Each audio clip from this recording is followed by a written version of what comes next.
大家好，欢迎大家收看中国简报。我们为您带来全球媒体关于中国时政、经济和社会的最新内容以及独家分析。我们可信、专业、多角度的中国报道，为世界精英提供判断、决策参考。中国简报使用多种语言发行，包括文字、视频、播客、书刊多种形式。同时，我们也在6度世界进行全天候播放。欢迎收看本期中国简报。今天是2023年5月9日，在中国简报，我们为您带来来自全球媒体的中国政治、经济和社会的最新消息，以及独家专家分析。如果您觉得我们的内容有帮助，请订阅我们的实时通讯。独家洞察，驾驭全球海洋力量博弈的浪潮，中国的新兴影响力和挑战。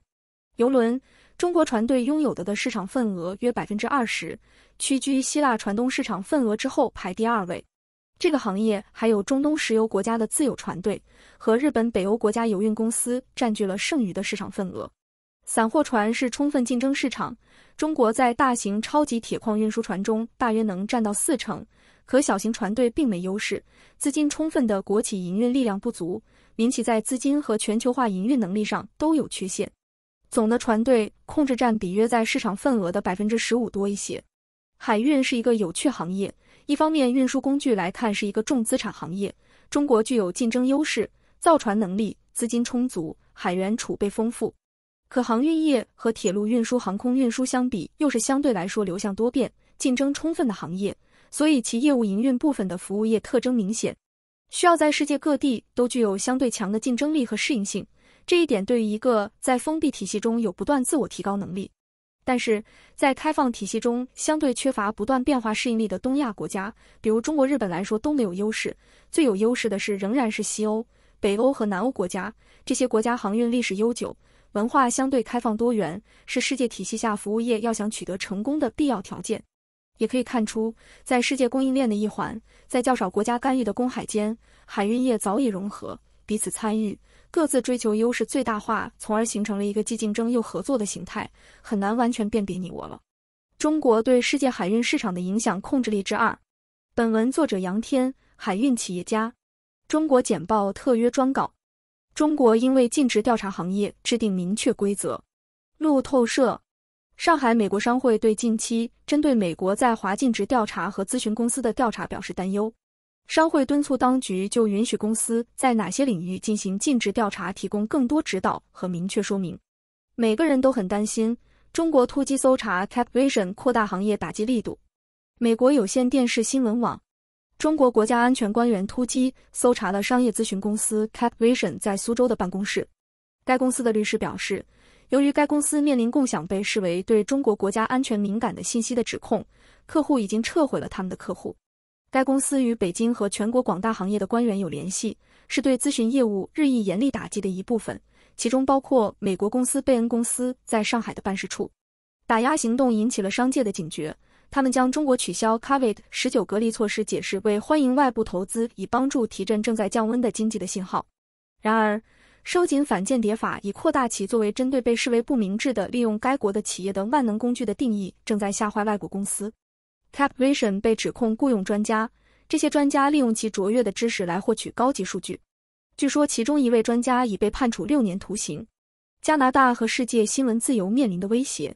加拿大广播公司。加拿大广播公司 CBC 在纪念2023年世界新闻自由日的博客文章中，讨论了加拿大和世界范围内的新闻业状况。新闻行业受到日益严重的政治分歧、虚假信息和人工智能的兴起的打击，而许多记者和媒体工作者一直受到影响，被全球囚禁。俄罗斯因长期打压独立媒体和驱逐外国新闻机构而受到指责。加拿大去年不得不关闭其在莫斯科的分社。尽管面临这些挑战， CBC 仍致力于独立新闻业。LinkedIn 在中国裁员716人。彭博社。微软旗下的 LinkedIn 宣布，由于竞争激烈，它将关闭其在中国的工作应用程序。该公司表示，将在8月之前逐步淘汰 InCareer 应用程序，并削减本地工程和产品团队，同时缩减销售和营销规模。LinkedIn 于2014年进入中国市场，拥有5200万用户一分。然而，中国的监管制度限制了外国社交媒体平台的使用，而微信等本土竞争对手却越来越受欢迎。2021年 ，LinkedIn 关闭了中文服务。中国称驱逐加拿大外交官是公正和必要的。路透社，中国表示，周二从上海驱逐一名加拿大外交官是公正和必要的，以回应渥太华要求一名中国外交官离开多伦多的要求。由于加拿大对中国在该国的影响表示担忧，两国之间的紧张关系一直在加剧。联合国秘书长表示，乌克兰冲突的和平谈判现在不可能。路透社，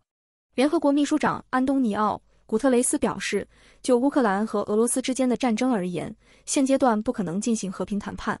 双方都认为他们可以获胜，因此建立全面停火的可能性不大。相反，古特雷斯表示，联合国正试图将重点放在更具体的问题上，比如延长黑海粮食协议。在此之前，俄罗斯发射了数月来最大的无人机群，袭击了基辅和黑海城市敖德萨，并在乌克兰准备发起大规模反攻之际炮击了其他城市。渥太华命令中国领事离开1天后，中国驱逐了加拿大外交官。加拿大广播公司，继渥太华决定驱逐中国外交官赵薇后，中国驱逐了一名加拿大驻上海外交官。由于担心中国在加拿大的影响力，此举是紧张局势升级的迹象。驱逐出境之前，加拿大情报部门担心为试图以保守党议员的家人为目标，该议员直言不讳地批评中国对待其维吾尔族穆斯林少数民族的方式。加拿大驻上海高级外交官詹妮弗·林恩·拉隆德 （Jennifer Lynn Lalonde） 已被要求在5月13日之前离开。曾在多伦多担任领事馆官员的赵薇被指控收集有关加拿大人的信息，他希望这些信息能阻止他们就北京对待维吾尔人的方式发表言论。事态发展是在中国努力阻止加拿大在联合国人权理事会就中国侵犯人权的方面和对间谍活动的持续关注提出动议后做出的努力。由于经济前景阴云密布，中国4月份进口下降。金融时报，中国4月份进口同比下降 7.9%， 创1年来最大降幅，而出口仅增长 8.5%， 增速低于预期。经过3年的大流行限制，这给中国经济复苏的步伐带来了不确定性。随着中国摆脱根据抗冠状病毒规则实施的3年封锁，这些好坏参半的贸易数据受到密切关注。尽管该国 GDP 在2021年上半年增长了 4.5%， 并且出口在3月份的繁荣时期有所增长，但旅游业数据仅小幅复苏。上周公布的工厂活动数据显示有些疲软。北京为2021年上半年设定了 5% 的谨慎增长目标，这是几十年来的最低水平。此前2022年经济增长仅为 3%， 未能实现 5.5% 的目标。上海网球大师赛重新启动，网球总监欢呼中国网球运动的新时代。南华早报，上海网球大师赛在因 COVID-19 造成的3年中断后重新启动， ATP 官员预示着中国网球的新时代。该赛事是近年来因北京严格的防病毒措施而取消的一系列国际体育赛事的一部分，但组织者的目标是在12月解除限制后恢复举办这些赛事。今年的比赛时间翻了一番，奖金超过1000万美元，成为亚洲最富有的体育赛事。该赛事是今年计划在中国举行的4场 ATP 巡回赛的决赛。随着韩国、日本和美国结成更强大的联盟，中国被告知要高度警惕。电报，中国军方警告说，随着韩国、日本和美国加强军事和情报共享关系，中国需要保持高度戒备。这些举措是在美国与其2个亚洲盟友之间的联合演习增加之后发生的。解放军研究人员在中国人民解放军报纸上写道，如果美日韩结成一体化联盟，很可能在东北亚造成集团对抗，加剧紧张局势并引发军备竞赛。在此之前，美国对日本和韩国之间具有里程碑意义的周末峰会表示欢迎，这让北京感到震惊，因为担心其邻国正在战略转向华盛顿以遏制其领土野心。寻求冷冻卵子的中国妇女在北京法院提出最终上诉。路透社，一名中国妇女已在北京法院开始对一家医院以未婚为由拒绝冷冻其卵子的最终上诉。Teresa C 于2019年11月首次向北京妇产医院提出索赔，这是中国妇女争取生育权的标志性案件。此案发生之际，当局开始放宽针对未婚和单身女性使用生殖技术的规定，以应对中国6年来首次人口下降后出生率下降的情况。一季度，中国太阳能新增装机组件出口跃升。日经亚洲，国家能源局数据显示，2021年一季度，我国太阳能新增装机容量同比增长 155%。来自国内外市场，尤其是欧洲的强劲需求以及供应链价格的下跌，推动了这一增长。在截至3月的3个月中，该国安装了 33.66 吉瓦的并网太阳能发电容量。罗素，中国4月份主要大宗商品进口失去动力。路透社的一份报告发现，由于世界第2大经济体的复苏存在不确定性，中国原油、煤炭、铁矿石和铜等大宗商品的进口量在4月份有所下降。原油交付量从3月份的1232万桶每日降至相当于1030万桶每日，为1月份以来的最低水平。进口下降表明，中国这个世界最大的石油进口国的石油需求强度存在疑问。埃隆·马斯克证实了中国竞争对手关于星际飞船火箭爆炸的理论。南华早报，北京航天系统工程研究所的研究表明 ，SpaceX 的星际飞船火箭由于其智能飞行控制系统而在首次测试中失败。尽管 SpaceX 创始人埃隆·马斯克淡化了这一解释。马斯克透露，火箭的推力矢量控制在测试期间失败，此时火箭的发动机开始关闭。Starship 火箭高度超过119米，旨在运载多达100人或100吨货物，用于前往火星和其他目的地的任务。火箭在发射后85秒失去了推力矢量控制，这意味着它失去了转弯的能力，无法在瞄准正确的方向进入太空。东方汇理称，中国财富业务正在从挫折中反弹。彭博社，东方汇理大中华区业务负责人表示，在经历了2021年的挑战之后，东方汇理的在岸中国财富管理业务今年有了显著改善。2021年，总部位于巴黎的东方汇理在中国大陆、香港和台湾管理着大约1200亿美元的资产。随着中国摆脱与新冠病毒相关的挑战，该公司正在重新关注中国的增长。Amundi 的目标是到2025年将其在大中华区的资产增加1倍以上，以实现届时在亚洲管理的资产达到5000亿欧元、5490亿美元的目标。解释者：为什么欧盟限制从乌克兰进口谷物？路透社，5个东欧国家取消了对乌克兰小麦、玉米、油菜籽和向日葵种子的禁令，理由是在欧盟委员会宣布对这些市场的进口实施限制后，需要保护当地农民。此举导致乌克兰通过这些较小的东欧港口到陆路的谷物和油籽出口增加，以弥补无法使用黑海港口的损失。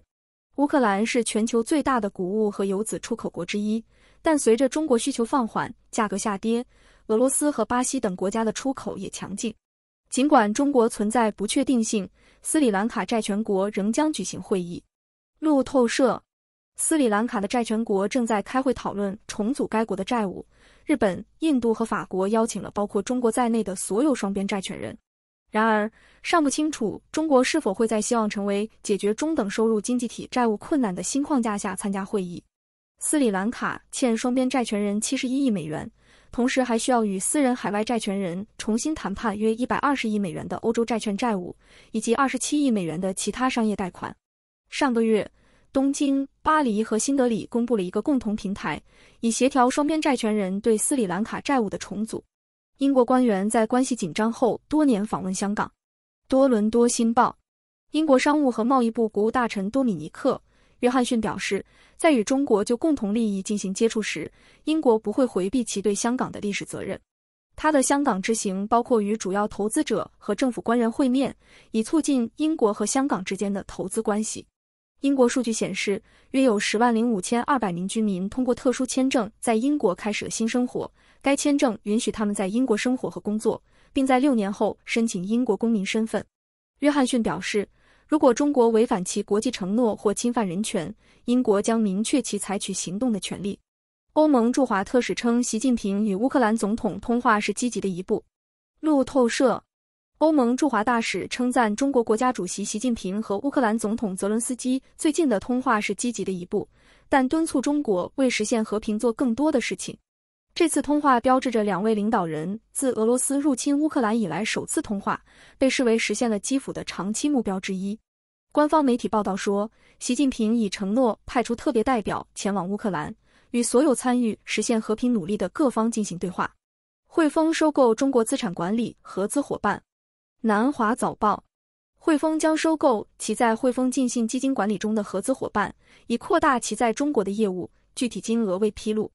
该银行需要在最终确定之前获得监管部门的批准。此次交易发生之际，汇丰银行首席执行官诺埃尔·奎因 （Noel Quinn） 试图扩大该银行在该国57万亿美元金融领域的银行、保险和证券业务的市场份额。2020年，汇丰银行121亿美元的税前利润中有超过1/3来自亚洲。中国最新的数据压制增加了缺失统计数据的清单。彭博社：中国对信息流动的控制越来越严格，这使得投资者更难评估其经济状况。中国一直在限制公共和私人数据集，包括学术论文、法院判决、政治人物的官方传记、债券市场交易，甚至 COVID-19 数据。国内数据公司 Wind Information Co. 已停止向其海外客户提供部分信息，而 Bain 与 Co. 成为目标。Capvision 在新的反间谍活动中突击搜查。有人猜测，北京限制数据访问的举措部分是由美国研究机构的报告引发的，这些报告被认为令人担忧。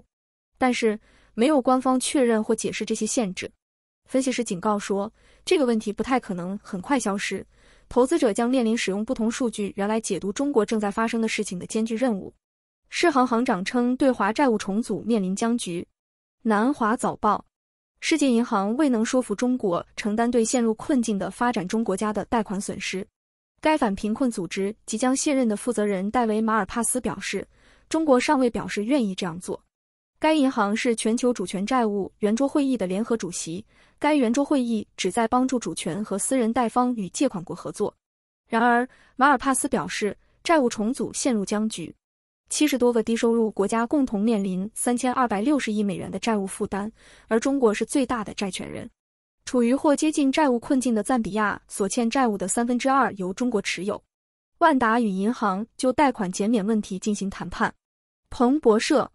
据匿名内部人士透露，中国企业集团大连万达正在与国内主要银行就贷款偿还问题进行谈判，以缓解其流动性问题。再融资举措将使该公司能够重新协商今年到期的所有在岸贷款，而不必偿还本金。据了解，与中国银行和中国工商银行的谈判已于上月初开始。加拿大准备好应对来自中国的贸易报复。环球邮报：在加拿大政府驱逐中国外交官赵薇干涉加拿大政治后，中国威胁要对加拿大进行报复。加拿大经济已经很脆弱，中国的进一步行动可能会造成广泛的损害。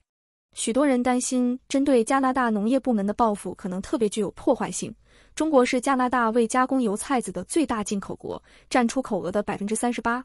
虽然知名加拿大公司及其员工可能面临法律风险，但采取进一步行动的时间尚不确定。一些专家认为，中国将对引发国内食品价格动荡持谨慎态度。中国重返国际舞台受到国家安全焦点的制约。日本时报分析人士表示，由于许多观察家质疑中国的动机，中国重新关注国家安全以及与美国日益激烈的竞争，可能会导致一个与西方孤立的新时代。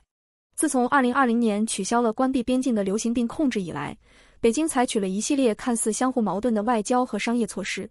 明显的混合信息是习近平主席关注国家安全以及与超级大国美国的冷淡关系的结果。中国严峻的现实是安全现在压倒一切，从经济到外交。李光耀公共政策学院的 Alfred Wu 说，他说，这种关注加剧了中国外交关系及其经济计划的分歧，因为他试图在关键的地缘政治问题上维护自己的权威，同时又对外界保持封闭。逃离中国镇压的香港人被剥夺了养老金储蓄。半岛电视台据报道，在中国于2020年实施国家安全法后，通过英国国民海外护照计划移居英国的14万4千多名香港人因养老金问题而被困在他们搬离的城市。自治市拒绝承认这些护照是提前提取养老金的有效身份证明，这导致总部位于英国的维权组织香港观察指责香港人被拒绝获得约28亿美元的养老金储蓄。一厢情愿，中国游客回国缓慢，亚洲复苏受阻。南华早报旅游专家表示，由于出国旅游的中国游客减少，东南亚正从冠状病毒危机中复苏乏力。尽管中国已经开始重新开放边境，但事实证明，国内旅行比国际旅行更受欢迎，这对东南亚的航空业造成了压力。旅游数据提供商 OAG 显示，在4月和5月的5天内，东南亚的国际座位容量比2019年同期下降了 22.3%， 这相当于需求的代表。目前预计中国的出境游要到2024年初才能恢复。通过中国简报了解全球与中国相关的最新消息、分析和政策简报。我们的团队汇总、综合和总结来自各种来源的最重要信息，包括媒体、智库、政府机构和行业专家。我们的使命是为您提供易于访问且非常有价值的信息，这些信息是根据您的特定兴趣领域量身定制的。我们了解与中国相关的最新发展的重要性，并旨在让我们的读者能够理解这些信息。访问我们的网站，加入对话并随时了解与中国相关的最新消息和发展 3w.6dobrief.com